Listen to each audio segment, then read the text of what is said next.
assistir, que eu li semana passada, se alguém não estiver aqui, né? E a gente precisa sempre de roupas usadas, no bazar, né? Água, porque às vezes muita gente esquece de trazer a água. Claro que eventualmente a gente pode ceder e tal, mas se for para a gente ceder toda a água para as pessoas, a gente não dá conta, a casa não vai dar conta, né? Então, assim, a gente pede que cada um traga a sua água, e quem puder doar também a água que a gente tem aqui, quando eventualmente alguém precisar, tá? E alimentos para montar cestas básicas, brinquedo para o Dia das Crianças, que está chegando, né? Agora em outubro é o Dia das Crianças. Então, assim, a casa precisa de todo tipo de ajuda constante, seja para fazer cesta, seja brinquedos, ou seja água, né? Então a gente agradece quem puder, tá bom? Roupa usada eu falei já, né? Roupa usada. Nova também. Você lembra do seu bazar? Nova também, mas Nova não sei. também. Foi o primeiro que eu pedi.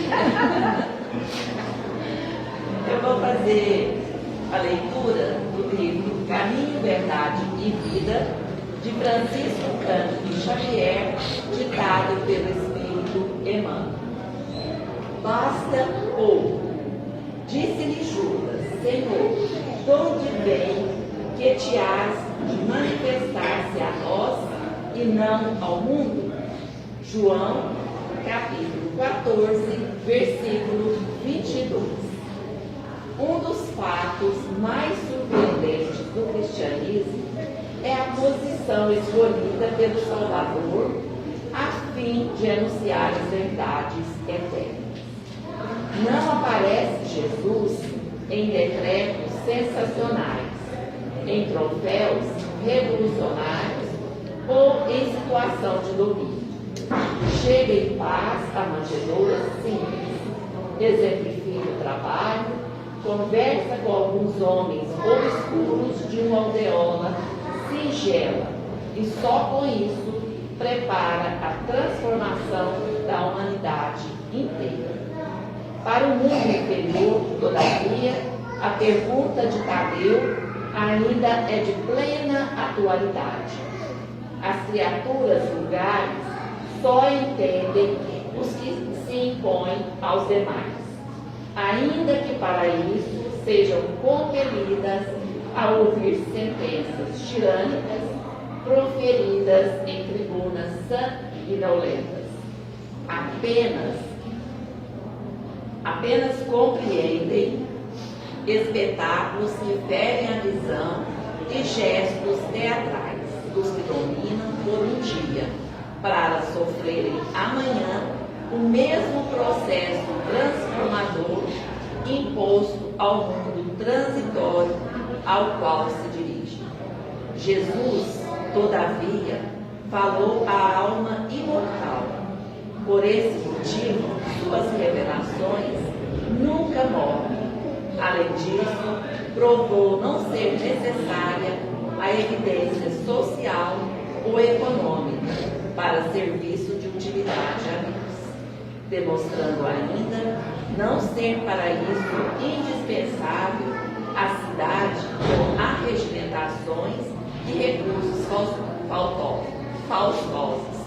Bastarão os princípios edificantes e simples, uma aldeola sem nome e alguns poucos amigos. O portador da boa vontade sabe que foi esse o material com que o Cristo iniciou a remodelação da vida terrestre.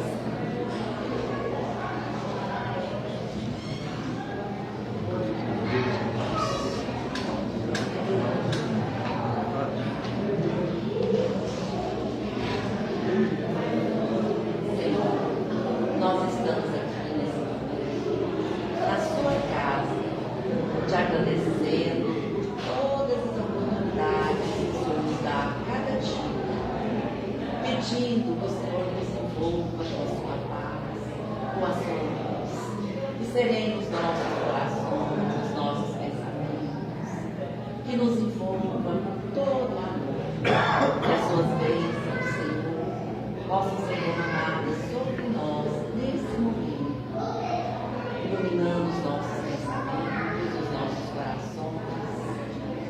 possamos sentir sempre a sua presença junto a nós. Agradecidos estamos, Senhor, por tantas bênçãos que o Senhor dispensa sobre nós, sempre, a cada dia. Agradecidos também pelo seu Filho Jesus, que nos trouxe tantos ensinamentos, que a gente, às vezes, ainda não consegue seguir da maneira melhor. Mas nós te pedimos, Mestre, que nesse momento o Senhor se faça presente junto a nós. Pedimos também aos amigos benfeitores, ao benfeitor espiritual da nossa casa, do nosso trabalho, que esteja conosco nessa noite, iluminando os nossos corações, as nossas ideias, nos ajudando a compreender melhor a mensagem que nos for passada. Pedimos também pela nossa irmã que vai fazer a palestra, que ela possa falar aos nossos corações. E com a presença de Jesus, com o amparo da espiritualidade amiga e benfeitora, nós estamos dando iniciar os trabalhos da noite de hoje. E que assim seja.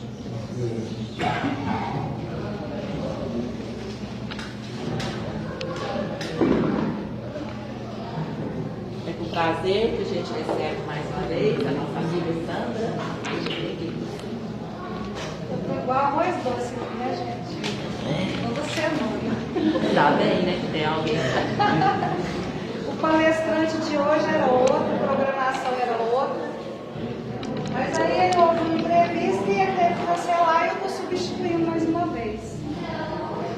Bom, então, gente, hoje falaremos sobre a mansão do caminho. Mas é a mansão do caminho do Divaldo Franco, lá da Bahia. Mas que também tem a ver com a mansão do caminho lá nos primórdios do cristianismo. Que era a mansão, a casa de Pedro, né?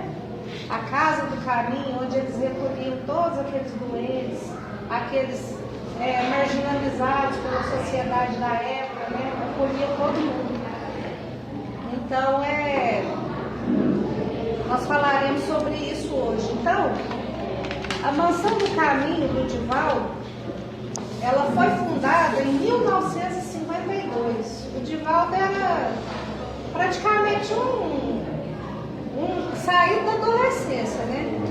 Ele conheceu o Nilson, que foi o companheiro de trabalho, de doutrina da vida dele, né? A pessoa que sempre estava ali amparando e construindo junto com ele.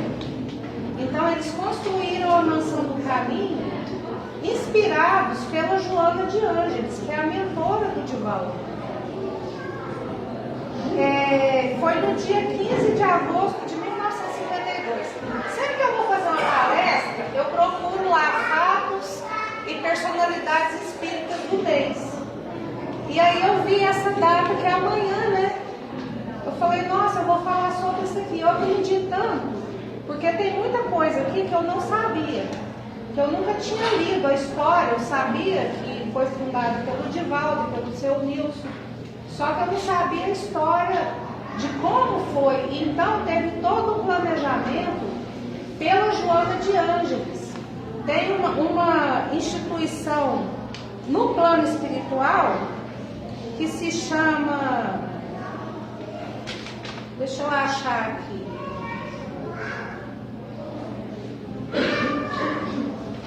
ela primeiro foi criado o Centro Espírita Caminho da Redenção, que foi uma cópia desse posto de socorro, desse local no plano espiritual, onde a Joana de Ângeles habitava. Então, primeiro foi criado o Caminho da Redenção e logo após foi criada a Mansão do Caminho, que já acolheu várias pessoas. Inclusive o Divaldo Franco, ele tem 600 e tantos filhos adotivos, crianças que ele foi adotando e hoje tem filhos, netos, se formaram, né? fizeram curso superior, muitos moram fora do país. Então, a Mansão do Caminho, primeiro ela nasceu na Rua Barão de Cotegipe, lá em Salvador. Em 1955 foi adquirido um terreno e é onde é hoje, num bairro que chama Pau da Lima, bairro de Pau da Lima.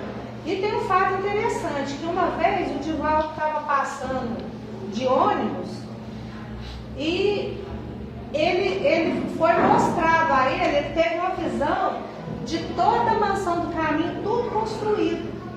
E aí Joana de Ângeles ele fala disso numa das palestras dele.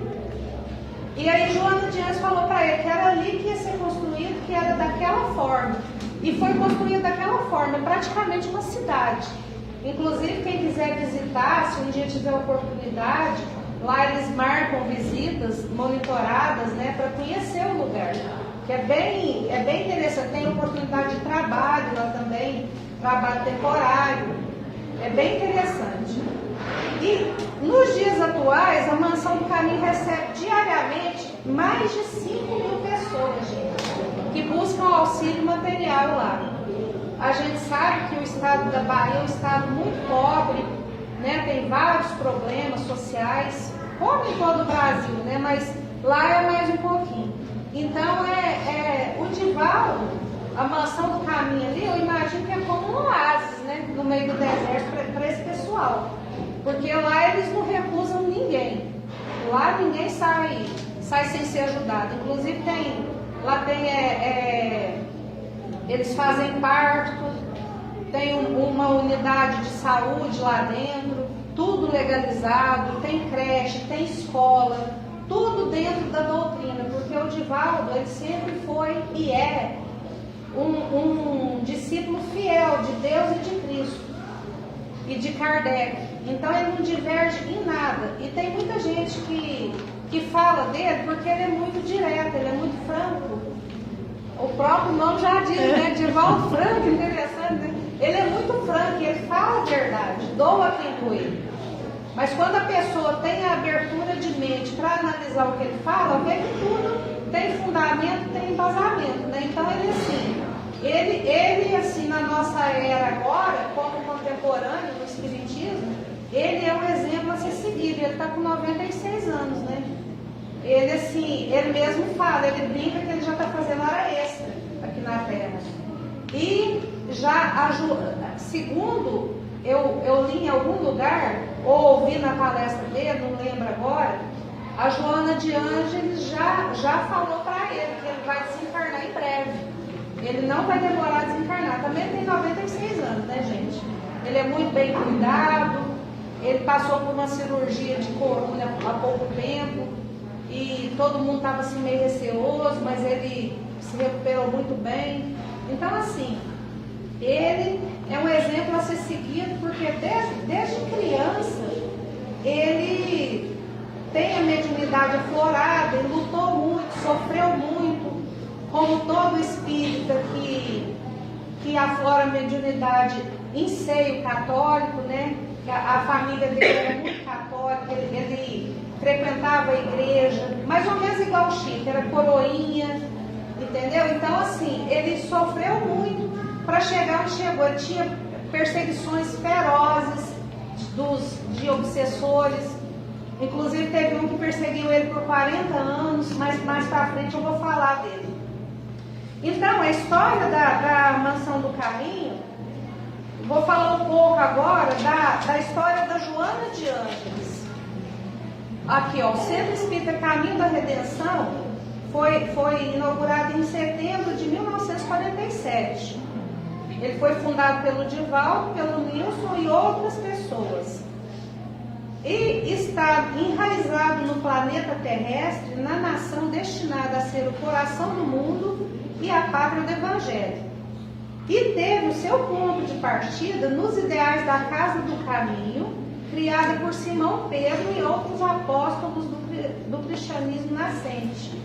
Então, a história da Mansão do Caminho vem lá da Casa do Caminho. Por quê? porque foi idealizado por Joana de Cusa. Joana de Cusa é uma das reencarnações da Joana de Ângeles, que é a mentora dele, né? Ela esteve presente quando Jesus foi sepultado, visitou o túmulo dele, está lá na Bíblia em Lucas, capítulos 23 a 56, aliás, 23 e 24, versículos 55 e 56. Então, o comprometimento dela concretiza-se no ano de 68 da era cristã, logo após a crucificação de Jesus, né? Ela foi submetida ao poste do martírio e à fogueira. Aquelas, eu não sei qual livro que conta sobre ela, você lembra, Deus? Não é a Bíblia. Tem um livro que fala sobre o martírio. Ela e o filho dela são queimados no poste da fogueira, na Roma Antiga, né? Deve ser no Coliseu. Então, depois ela teve outras reencarnações, as mais conhecidas e biografadas, ela foi Clara de Assis, que conviveu diretamente com São Francisco de Assis, né? Ela foi Sor Juana Inês de la Cruz, até a Netflix fez um documentário, um seriado sobre ela. Ela inclusive ela escrevia poemas nessa época, ela ficou muito famosa nessa encarnação, foi lá no México. E Joana Angélica de Jesus, que foi uma reencarnação na Bahia. Ela morreu com não é espada, é uma outra arma de metal, tipo uma espada. Quando os portugueses invadiram, se não me engano, ou os holandeses, algo assim, ela, para defender as freiras do convento que elas moravam, ela tentou segurar a porta. Aí o soldado invasor veio e matou ela com essa espada no vento. Foi como ela morreu. Isso foi no ano de 1822 que ela faleceu, que ela desencarnou. Então aqui fala que ela conhecia as lições do Cristo e os ideais franciscanos, bem como a promessa de Cristo sobre a vinda à terra do Consolador. O Consolador é o Espiritismo, né? E durante aquelas vidas sucessivas, ocorridas na Palestina, na Itália, no México e no Brasil, em 18 séculos de qualificação e devoção religiosa, preparou-se para compor a equipe espiritual do codificador Allan Kardec, que assumiria em Paris, na França, pelos idos de 1856, a missão de concretizar e consolidar o advento do Novíssimo Testamento, que é o Espiritismo. Então, gente, olha a importância do Divaldo por ser ligado, por ter como mentora Joana de Ângeles. Ela participou, ela conheceu Jesus, ela foi martirizada na era cristã, ela conheceu Francisco de Assis, trabalhou diretamente com ele, foi uma trabalhadora incansável ao lado dele. Teve essa reencarnação no México, teve essa na Bahia, né, que ela era freira, sempre trabalhando com e para Jesus, e agora como mentora do Divaldo. Dizem que quando o discípulo desencarna, o mentor reencarna, né? E a gente vê falar assim nessa época de transição que muitos espíritos evoluídos virão reencarnar. Então provavelmente, talvez ela vai reencarnar. Inclusive a psicologia moderna é tudo idealização dela. Ela estuda no plano espiritual há muitos séculos para implantar a psicologia na Terra. Então, assim, ela é de uma importância tremenda dentro da doutrina espírita.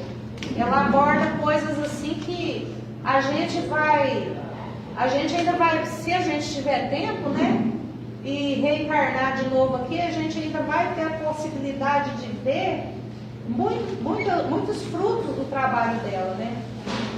Então, quando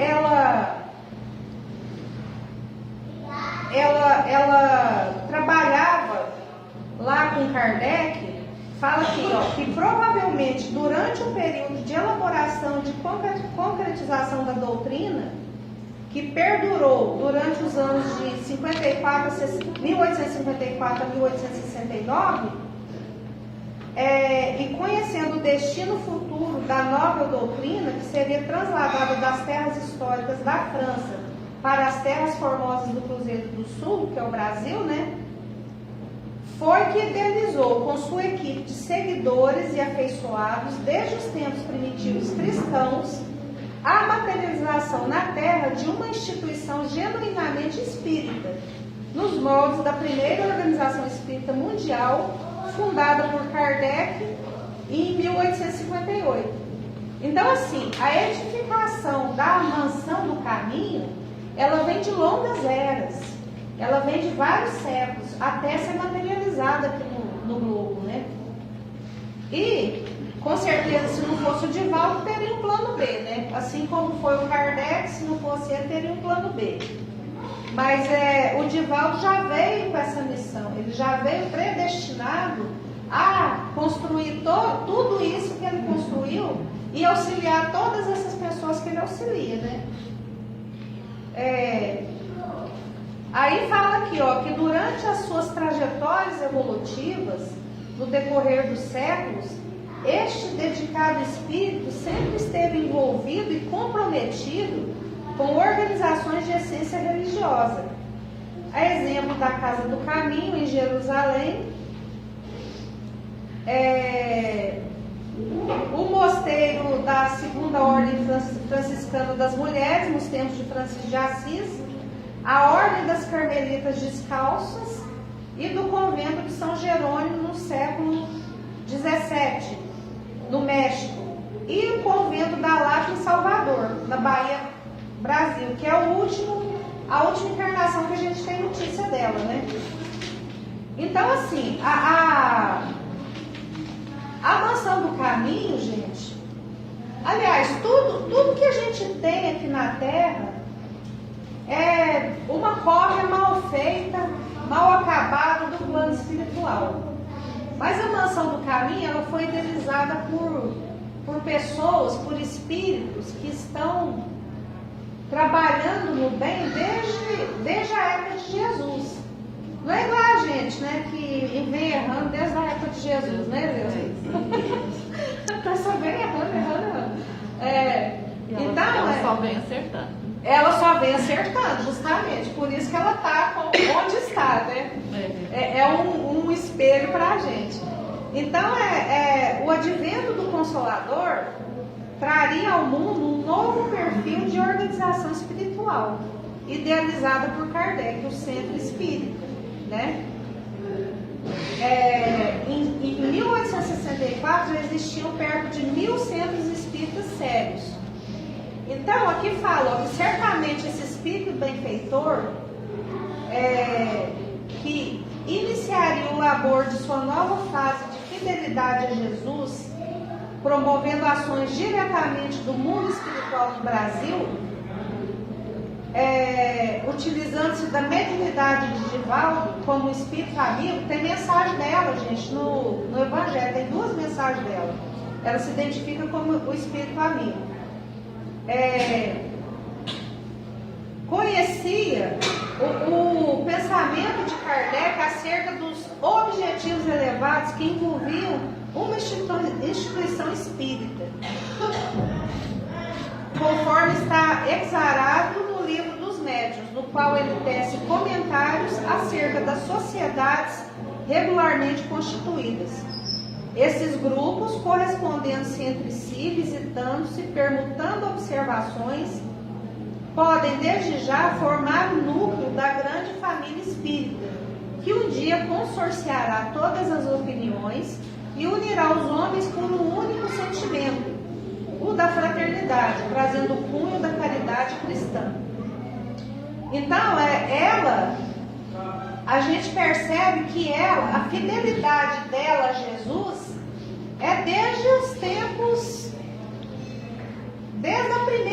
praticamente a encarnação dela. Ela praticamente não teve erro nas vidas dela, né? E é por isso que o Divaldo ele é tão bem direcionado nas falas dele. Ele é bem disciplinado, ele é extremamente disciplinado, extremamente objetivo com as falas dele. Ele é extremamente lúcido e claro. Então, por isso que muitas pessoas, como eu falei no início, se sente assim, diretamente atingida pela sinceridade dele. Mas é que é ditado, né, gente? Aquela pulsa certa tem que amarrar, né?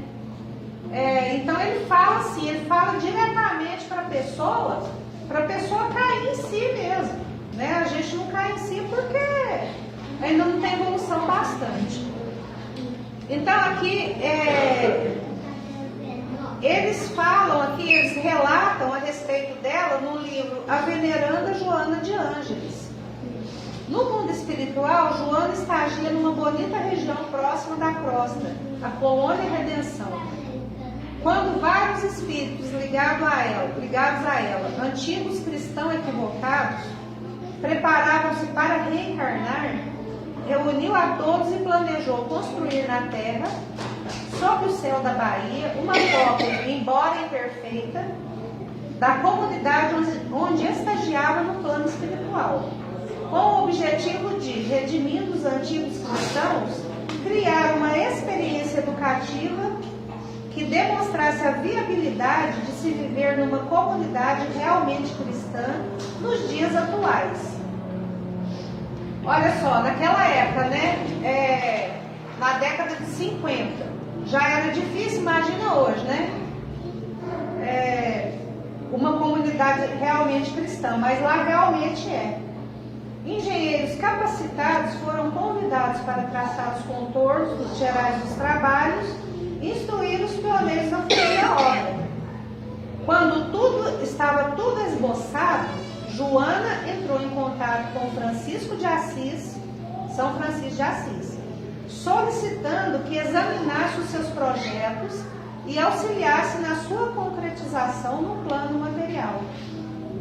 O pobrezinho de Deus concordou com a mentora e se prontificou a colaborar com a obra, desde que nessa comunidade jamais fosse olvidado o amor aos infelizes do mundo, ou negada a caridade aos filhos do Calvário, nem se estabelecesse a presunção que é vérmina a destruir as melhores edificações de sentimento moral. E concluem os autores, quase um século foi passado, quando os obreiros do Senhor iniciaram na terra, em 1947, a materialização dos planos de Joana, que inspirava e orientava, secundado por técnicos espirituais dedicados.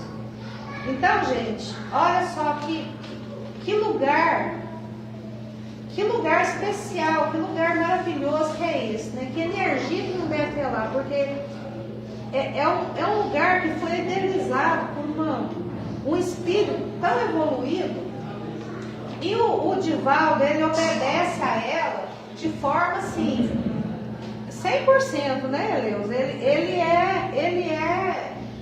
é um discípulo assim, 100% alinhado com a sua mentora. Então, o Centro Espírita Caminho da Redenção, portanto, é um exemplo de instituição espírita que, muito antes de sua fundação, foi idealizada e planejada para acompanhar os passos de Jesus em eficazes ações doutrinárias, educacionais, culturais e de benemerência social, mantendo-se fiel às veredas abertas por Kardec, seguindo a trilha já demarcada pelo dedicadíssimo codificador da doutrina e as diretrizes estabelecidas por Francisco de Assis e Joana de Ângeles. Daí a sua aura de perenidade, de respeitabilidade, do incontestável apoio espiritual que recebe das entidades elevadas, que promovem a concretização do homem de bem e da instalação definitiva do reino de Deus na Terra.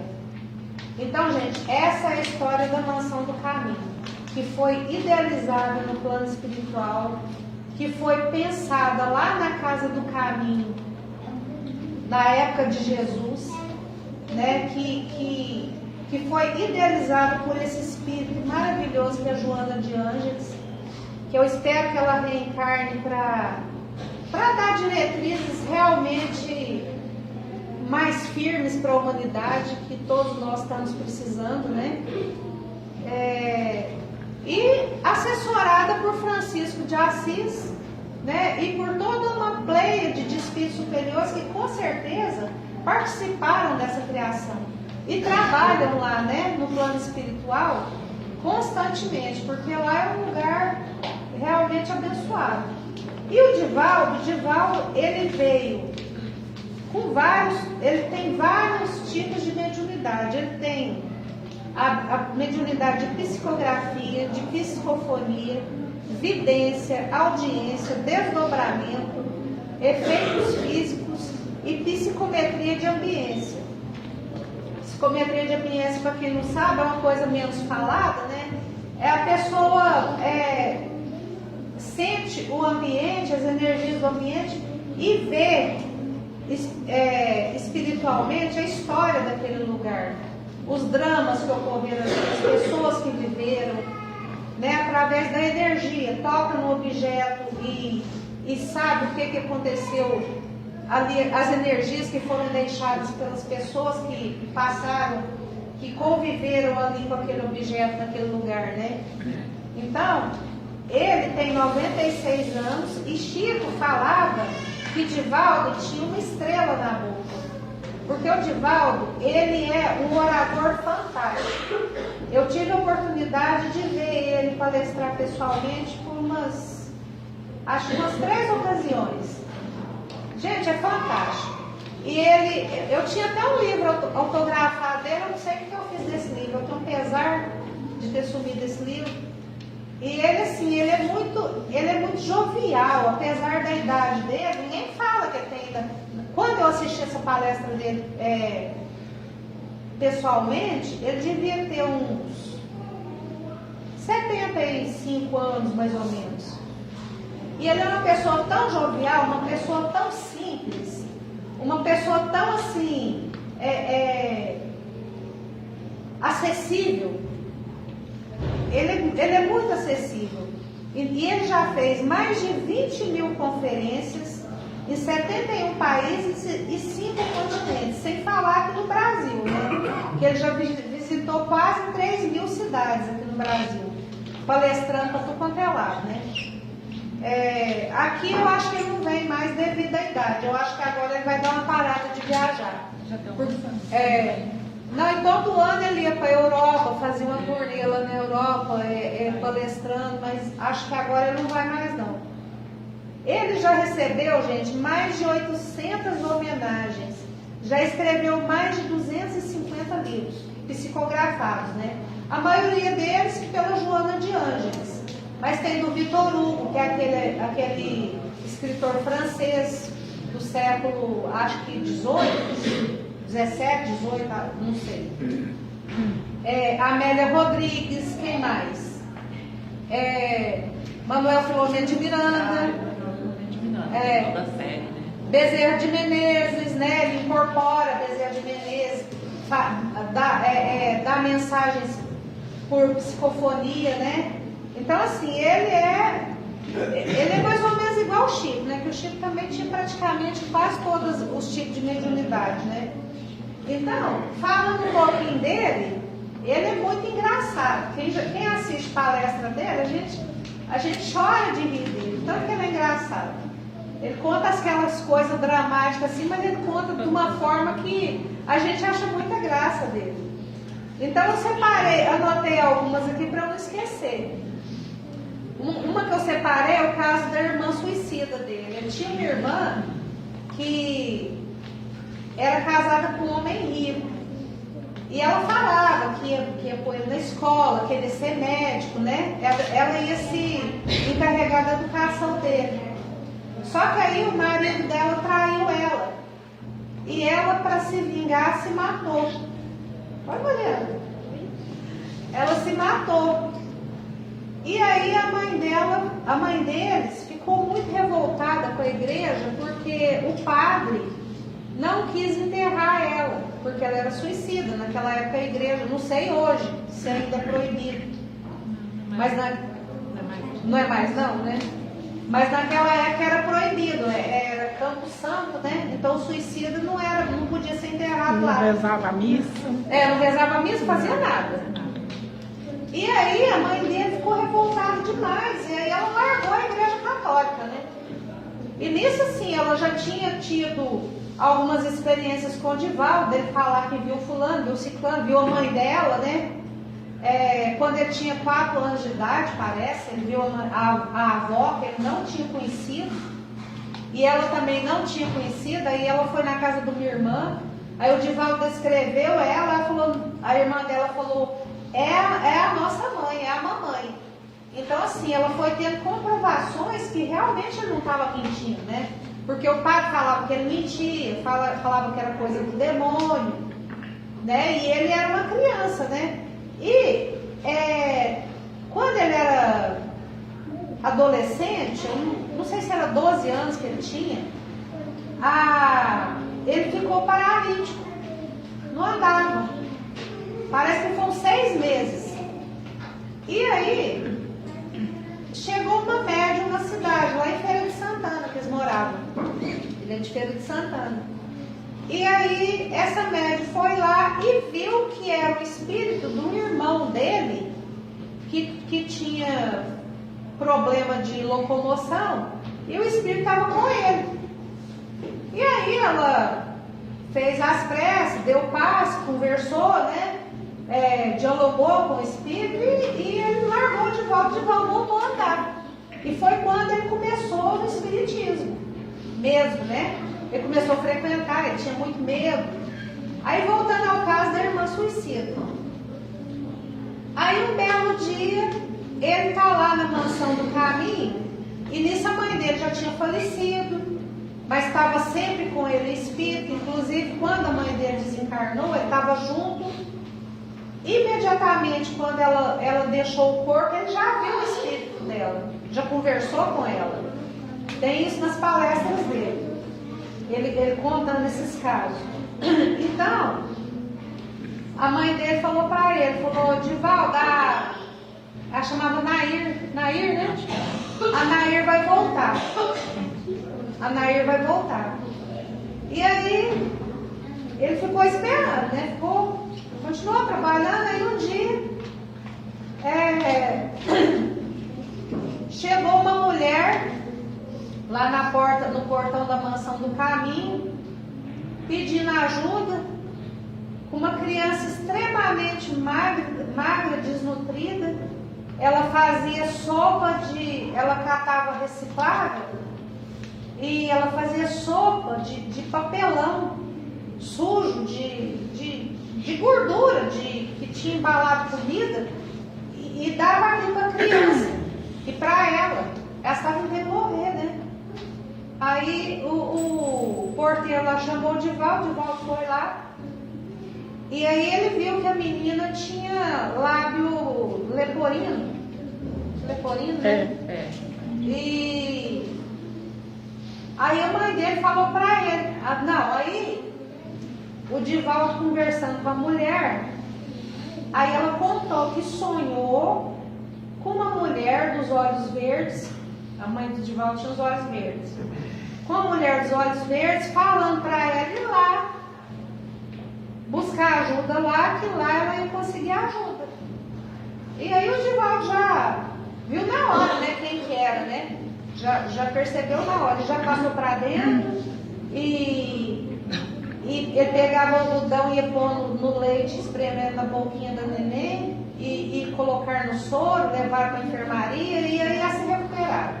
E aí a mãe ficou lá trabalhando na mansão do caminho, que lá é tipo uma mini cidade. Tem as casas, as ruas, e as pessoas moram e trabalham lá dentro, aquelas que não têm condição financeira de viver lá fora, né? E aí vão ajudando lá. E aí ele pegava aquela criança e via que era a irmã dele, né? E aí quando ela começou a falar, um dia ele estava passando e ela estava, parece que na janela. Aí ela foi, chamou ele, falou, Didi. Aí ele, só essa irmã que chamava ele de Didi, mais ninguém. Aí ele, de que você me chamou? Didi. Só eu, Didi. A Nair. Ela chamava Nair também, a menina. A mãe tinha dado o nome de Nair. Qual Nair? Aquela outra, Didi. A outra. Aí ele viu que realmente era a irmã dele, né? Só que assim, ele não levou o assunto muito à frente, porque ele era uma criança, né? Assim, fisicamente, né? E a gente sabe que a gente tem um esquecimento, né?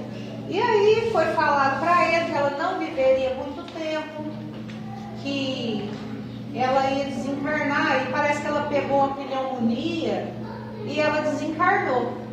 Aí, muito depois, apareceu lá na Mansão do Caminho uma criança europeia, estava com os pais, foram lá visitar, e era a Nair de novo, só que aí ela já não tinha um lábio leporino, ela já veio numa condição muito melhor, quer dizer, ela obteve o resgate, né, naquela reencarnação que ela passou na Mansão do Caminho. Então, os casos dele, tem outro caso que eu quero falar aqui, é de uma criança, que o menino gostava de sangue, ninguém tolerava o menino, e ninguém queria cuidar do menino, que ele fazia faquinha de madeira, e queria espetar os outros, e durava com a bagunça, né? E é super agressivo, e ele só tinha calma com o Divaldo. Aí o Divaldo um dia conversou com ele e falou, mas por que você faz essas faquinhas?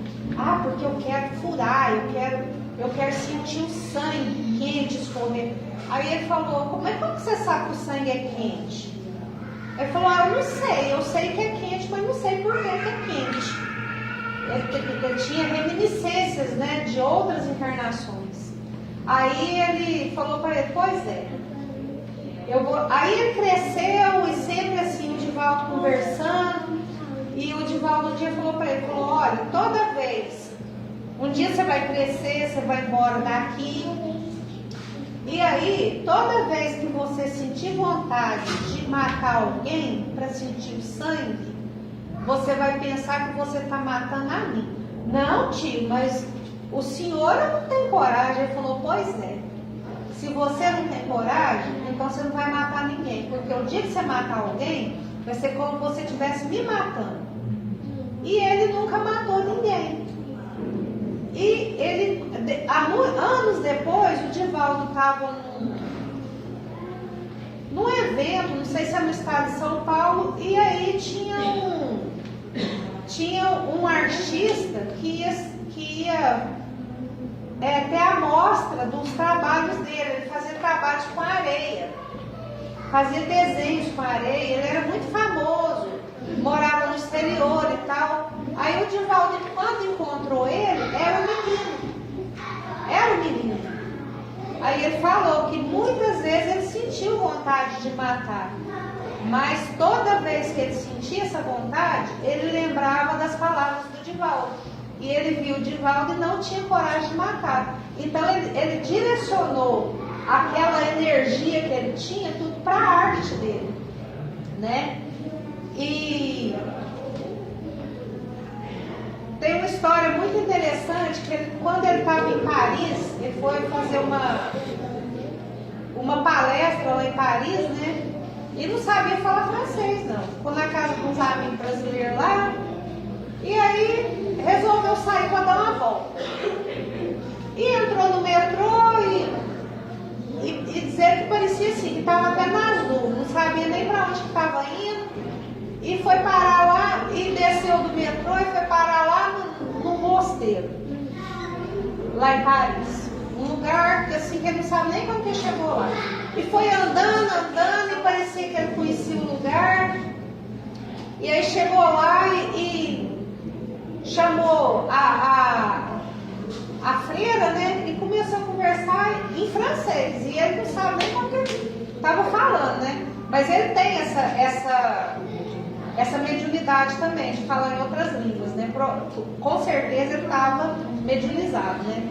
Aí, ele falando que queria entrar, ela não, mas hoje não é dia de visita, não pode entrar, que não sei o quê.